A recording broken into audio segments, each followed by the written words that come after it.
Hello traders, Gary Wagner here.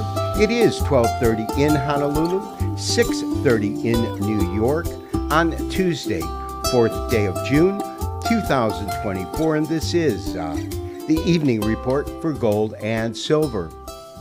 Traders, it's extremely interesting that over the last 3 days, we have seen lows that have come in right around $2,340. We have seen gold break below on Friday and back above its moving average, only to once again decline below it. We will discuss where we think gold could go on today's show, but as for today, gold declined by $21.90.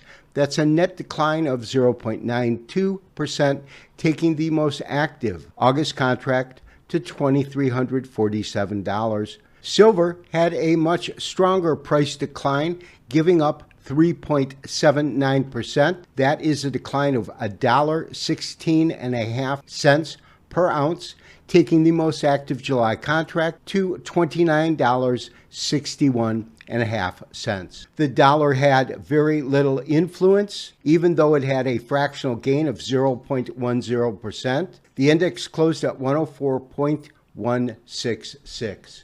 Traders, on yesterday's show, I postulated in terms of our Elliott wave count that we probably completed a impulse cycle, waves 1 through 5, and we entered some sort of correction. The correction can be a simple ABC or zigzag. It can also be what's called a compression triangle. We can see a compression triangle here back between December and the middle of February as our first wave down as our A, our B, our C, our D, and then concluding with an E. After the E wave, we have what's called a thrust. A thrust occurs when the price of gold broke above this upper level resistance, concluding the correction and also restarting the impulse wave from waves 1 through waves 5.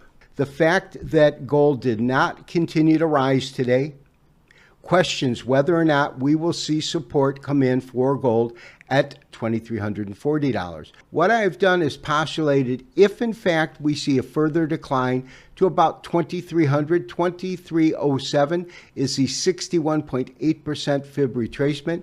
If that's the case, we would see a rise once we completed the fall. In other words, if we do not find support at $2,340, where we could see gold rise to based upon a move of 50% to 75%, the drop from the recent all-time highs. If in fact we do see gold find support at this area, then yesterday's numbers will be correct. In other words, it is a little early to postulate that it has completed this first A wave, and we won't know if it's a compression triangle until we see the counter wave, what would be labeled as a B wave, whether it's actually forming a compression triangle or a zigzag. Typically, the model we look at is if we've seen a compression triangle, the next major retracement should be a zigzag or ABC. Traders, I might have been jumping the gun by looking at $2,340, the completion of our A,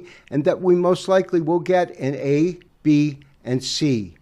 As data comes in, if it holds this line and then begins to track higher, we can then put these numbers into perspective as where gold will go.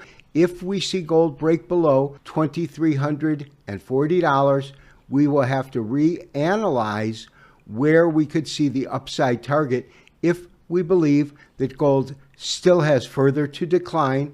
We have converted our daily Japanese candlestick chart to a daily Heikin Ashi. Again, in an uptrend or a downtrend, we look at body size and the absence on an uptrend of lower wicks, and on a downtrend, the absence of upper wicks.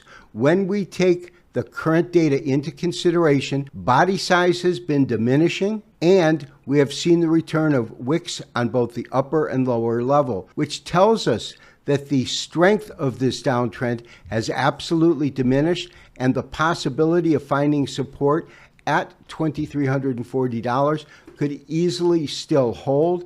The key is that we want to see the pivot, meaning from red to green as we saw here, red to green as we saw here, or red to green as we saw here. In other words, whenever you get a bearish market sentiment reversing to a bullish market sentiment, you will have a color change from red to green.